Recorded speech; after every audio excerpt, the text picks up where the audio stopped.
आज हम पढ़ेंगे प्राणियों में उपकला ऊतक। तो हम किताब के जरिए जब पढ़ते हैं तो बार बार पढ़ते हैं लेकिन भूल जाते हैं। 4-5 दिन याद रहता है, फिर उसके बाद में भूल जाते हैं और लंबे समय तक याद नहीं रहता, क्योंकि किताब में इसी तरह से लिखा हुआ है। क्योंकि किताब में मोस्ट बातें लिखी हुई है, बाकी जो उसकी डिटेल है वो बता नहीं रखी। तो मैं आपको इस वीडियो में इस तरह से बताऊंगा कि आपको उपकला हमेशा याद रहेंगे। तो उपकला को याद रखने का यही सबसे अच्छा तरीका है। तो चलिए हम शुरू करते हैं। उपकला ऊतक। प्राणियों में उपकला ऊतक पाए जाते हैं, यानी एपिथेलियम टिश्यू। एपिथेलियल टिश्यू और एपिथेलियल टिश्यू कितने प्रकार के होते हैं? 2 प्रकार के होते हैं। उपकला ऊतक 2 प्रकार के होते हैं, आच्छादन उपकला ऊतक और ग्रंथिल उपकला ऊतक। उपकला ऊतक कितने प्रकार के होते हैं? सबसे पहले तो इसको याद करते हैं। उपकला ऊतक 2 प्रकार के होते हैं, आच्छादन ऊतक उपकला ऊतक, ग्रंथिल उपकला ऊतक। अब हम देखते हैं आच्छादन उपकला ऊतक की विशेषताएं।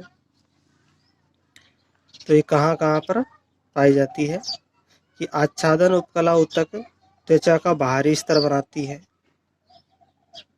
त्वचा का बाहरी स्तर को बनाती है, जो हमारी एपिडर्मिस है, इसका निर्माण करती है। ठोस आंतरिक अंग और ठोस आंतरिक अंगों की बाह्य स्तर का निर्माण करती है। तो ठोस आंतरिक अंग होते हैं, जैसे हमारे यकृत है, वृक्क है, जीवा, प्लीहा। तो यकृत, वृक्क, जीवा, प्लीहा ये हमारे आंतरिक अंग है, यानी कि ठोस अंग है। तो इनकी जो बाहर की परत होती है, यकृत, वृक्क, जीव, प्लीहा, इनका निर्माण उपकला ऊतक से होता है। तीसरी जगह है खोखले अंगों के बाहरी व आंतरिक स्तर। हमारे शरीर में जितने भी खोखले अंग पाए जाते हैं, उनके बाहरी स्तर और आंतरिक स्तर। बाहरी स्तर जैसे आमाशय का बाहरी स्तर हो गया और आमाशय का आंतरिक स्तर, रुधिर नलिकाओं का बाहरी स्तर और आंतरिक स्तर। तो वहां पर पाई जाती है उपकला ऊतक, जैसे कि श्वसनी का आहार नाल, रुधिर वाहिनियां। तो यहाँ पर तो देखो, त्वचा का बाहरी स्तर किसका बना होता है? आच्छादन उपकला का। यहाँ ठोस आंतरिक अंग है, उनका बाहरी स्तर भी किसका बना होता है? उपकला ऊतक। कौन सी? आच्छादन उपकला ऊतक का। और जो खोखले अंग है, उनकी बाहरी और आंतरिक भित्ति का निर्माण भी आच्छादन उपकला से होता है। अब आच्छादन उपकला का निर्माण किससे होता है? यहाँ देखेंगे, आच्छादन उपकला का निर्माण तीनों भ्रूणीय जनन स्तरों से होता है। यानी कि भ्रूण के समय 3 जनन स्तर बनते हैं और तीनों जनन स्तरों से ही आच्छादन उपकला का निर्माण होता है। एक्टोडर्म। तो 3 भ्रूणीय जनन स्तर कौन कौन से हैं? पहला एक्टोडर्म। एक्टोडर्म से बाह्य त्वचा का निर्माण होता है, यानी एपिडर्मिस का होता है। मीजोडर्म दूसरा है, मीजोडर्म। मीजोडर्म से देह गुहा की उपकला का निर्माण होता है। मीजोडर्म से देह गुहा उपकला का निर्माण होता है। और तीसरी है एंडोडर्म। एंडोडर्म से आहार नाल का श्लेष्मीय उपकला स्तर बनता है। एंडोडर्म से आहार नाल का श्लेष्मीय उपकला स्तर बनता है, यानी जो आहार नाल का जो आंतरिक भाग है, उसका निर्माण भी आच्छादन उपकला से होता है। यानी कि जो एंडोडर्म से आहार नाल का आंतरिक स्तर बनता है, श्लेष्मा वाला। अब हम आगे देखते हैं कि आच्छादन उपकला कितने प्रकार की होती है।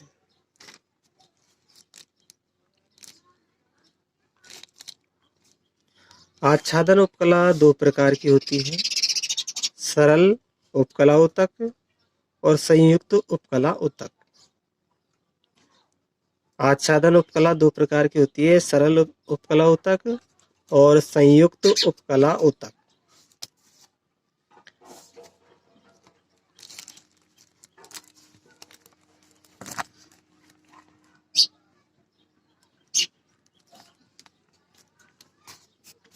सरल उपकला ऊतक। सरल उपकला ऊतक एक ही स्तर की होती है, यानी कि इसमें एक कोशिकाओं की एक ही परत पाई जाती है सरल उपकला ऊतक में। और सरल उपकला ऊतक कहाँ पे पाई जाती है, कौन कौन से शरीर में स्थान है जहाँ पर सरल उपकला ऊतक पाई जाती है। तो ये सरल उपकला ऊतक ऐसे स्थानों पर पाई जाती है जहाँ पर ऑक्सीजन, कार्बन डाइऑक्साइड, ऑक्सीजन जैसे अणुओं का विसरण विधि द्वारा आवागमन होता रहता है। विसरण विधि द्वारा यानी कि एक तरह से झिल्ली का काम करती है, अर्धपारगम झिल्ली का, जिसके द्वारा विसरण होकर के ऑक्सीजन और CO2 के अणु जा सकते हैं और भी कोई अणु जो जा सकते हैं विसरण द्वारा। वहां पर सरल उपकला ऊतक पाई जाती है और सरल उपकला ऊतक एक स्तर की होती है।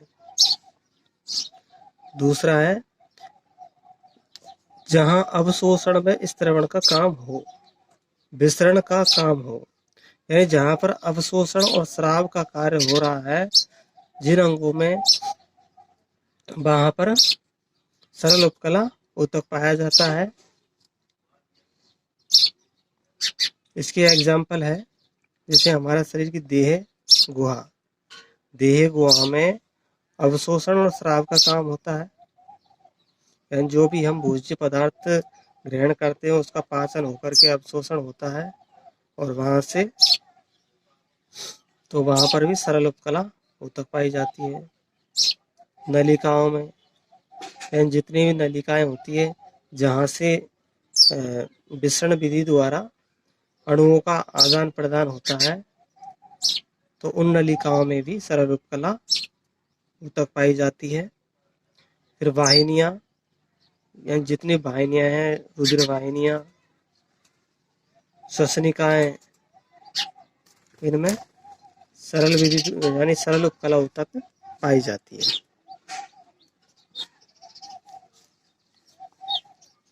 अब हम देखते हैं कि जो सरल उपकला ऊतक है वो कितने प्रकार की होती है।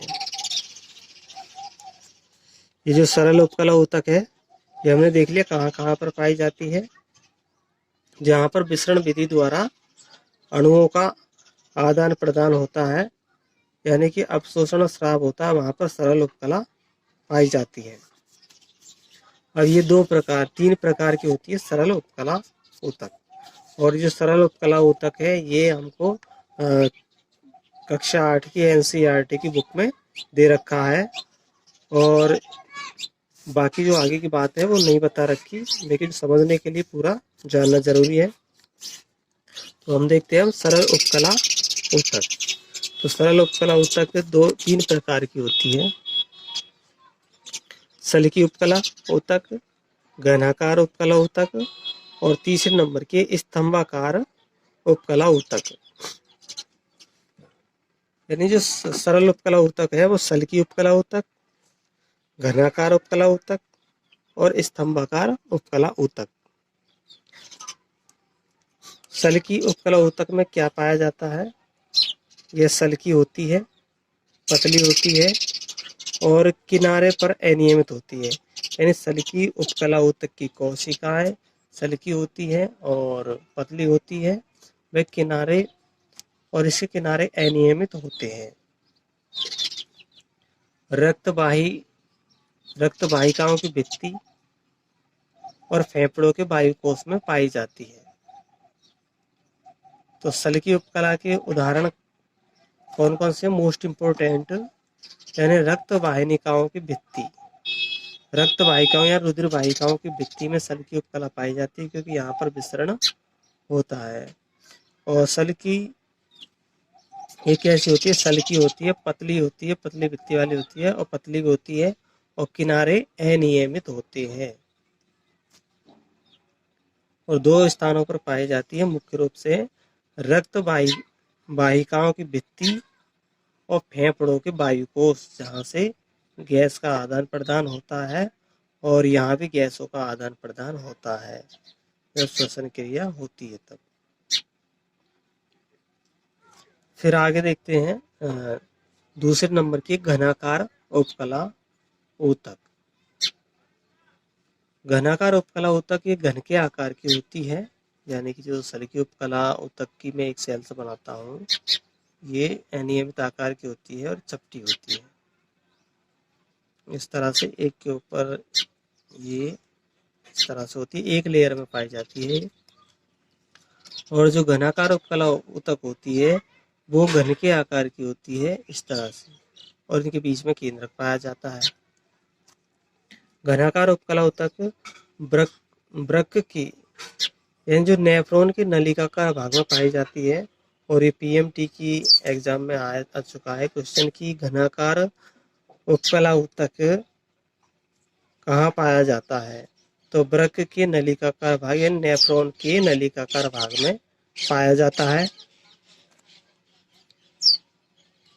अगला है ग्रंथियों की वाहिकाओं में।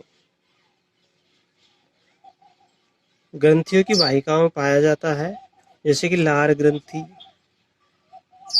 थायराइड ग्रंथि और स्वेद ग्रंथि। स्वेद ग्रंथि बोलते हैं पसीना आते हैं हमारे, या तेलीय ग्रंथि को स्वेद ग्रंथि बोलते हैं, जो त्वचा में पाई जाती है।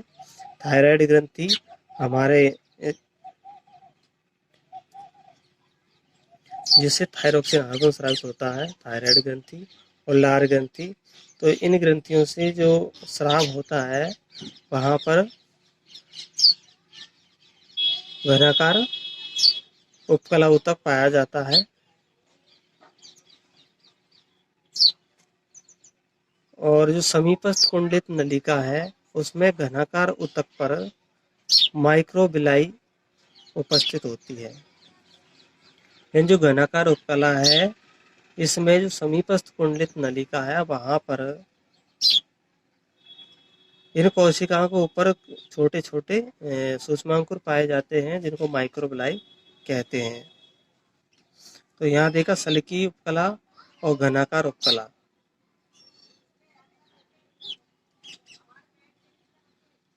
सलकी उपकला और घनाकार उपकला। फिर अब देखते हैं हम स्तंभाकार उपकला। स्तंभाकार उपकला ये पाई जाती है आमाशय, आंत्र, आमाशय और आंत्र में पाई जाती है स्तंभाकार उपकला। पित्तवाहिनी की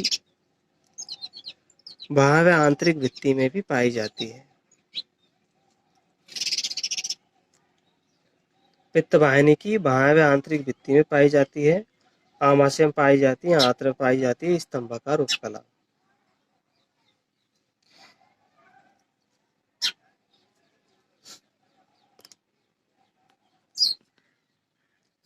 अब हम देखते हैं ग्रंथिल उपकला।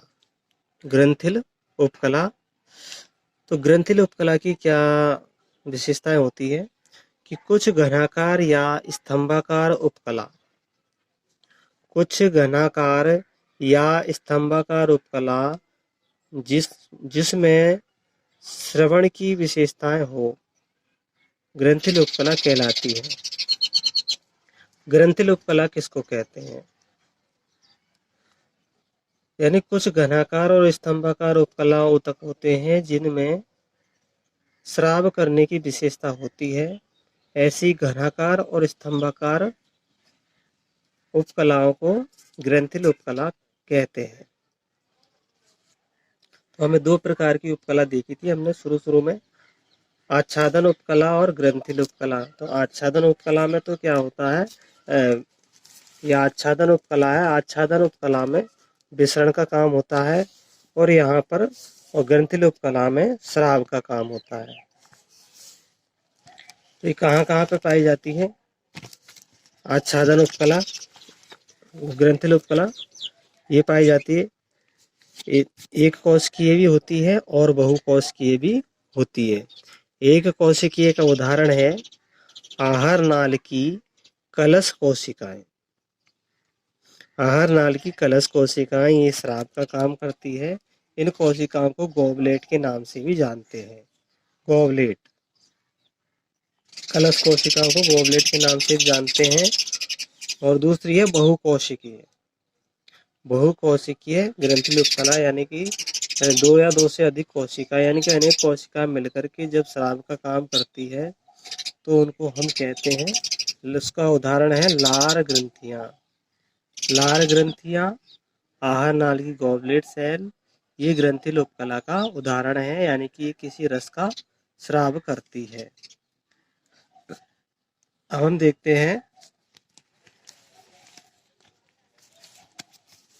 फिर हमने यह आच्छादन उपकला, ग्रंथिल उपकला देख लिया। फिर अब हम देखते हैं सरल उपकला और संयुक्त उपकला में डिफरेंट क्या है।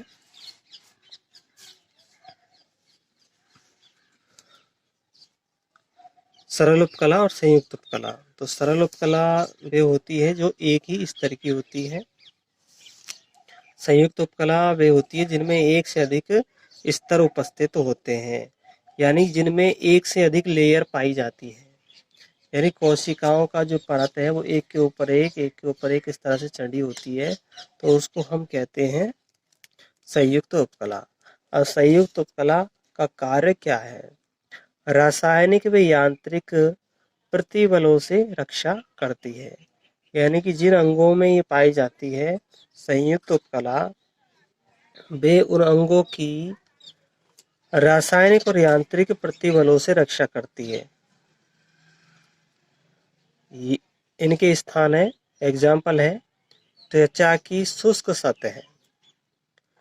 हमारी जो बाह्य त्वचा होती है उसकी शुष्क सतह पर संयुक्त उपकला पाई जाती है, यानी कि दो से अधिक परत होती है। मुख गुहा के नम स्थानों पर पाई जाती है। लार ग्रंथि अग्नाशय की वाहिनियां की भीतरी स्तर पर होती है। अब इसकी जो संयुक्त उपकला ऊतक की विशेषता क्या है कि रासायनिक प्रतिबलों और यांत्रिक प्रतिबलों से अंग की रक्षा करती है। तो ऐसे कौन कौन से अंग है जहाँ पर रासायनिक पदार्थ संपर्क में आते हैं अंगों के और उन पर दबाव पड़ता है? यांत्रिक बल का मतलब एक तरह से दबाव पड़ता है। तो ऐसे कौन कौन से अंग है जहाँ पर रासायनिक पदार्थ संपर्क में आता है और दबाव पड़ता है? तो उनके उदाहरण देखो, त्वचा है, हमारी त्वचा पर भी बाहरी दबाव पड़ता है, तो यहाँ पर भी संयुक्त उपकला पाई जाती है।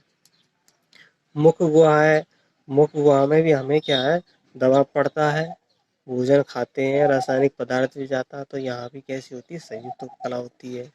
लार ग्रंथियां हैं, लार ग्रंथि और अग्नाशय की वाहिनियों की भीतरी स्तर, जो लार ग्रंथि का आंतरिक स्तर है और अग्नाशय ग्रंथि की नलिकाओं का आंतरिक स्तर है, वहां से क्या है, एंजाइम स्रावित होता है, रसायन स्रावित होता है। तो वहां पर भी कैसी उपकला पाई जाएगी, संयुक्त उपकला पाई जाती है, यानी कि सरल उपकला नहीं पाई जाती।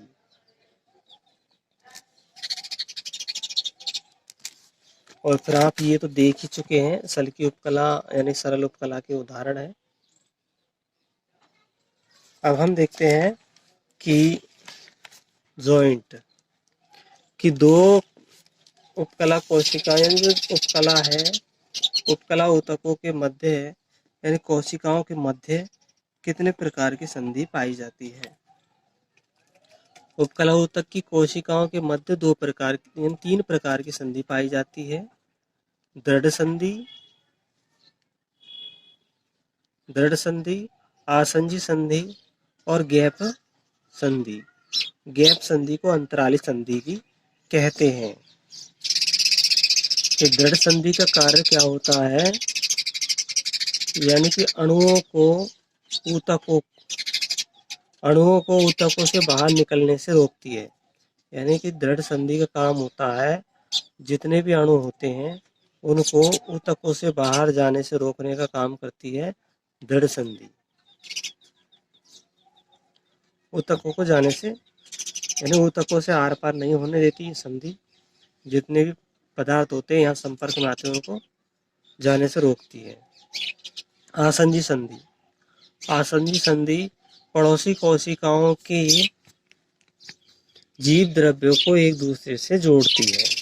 ये पड़ोसी कोशिका है, एक कोशिका ये है, एक कोशिका ये है, यानी केंद्रक है। एक कोशिका ये, दूसरी कोशिका ये, और इनके बीच में जो ये जीव द्रव्य को जोड़ने वाली संधि होती है इसको हम आसंजन संधि कहते हैं। फिर तीसरी संधि है गैप संधि या अंतराली संधि। इस संधि का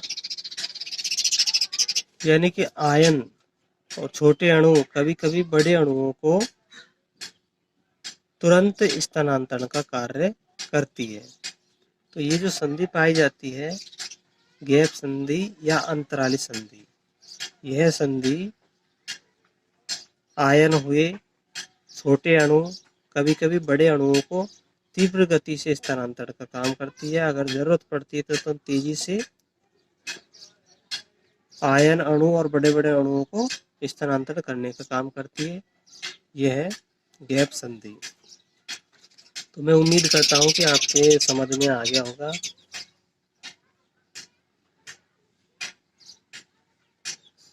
ऊतक का चैप्टर पूरी तरह से।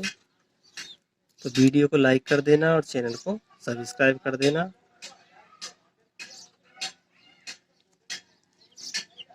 Thank you.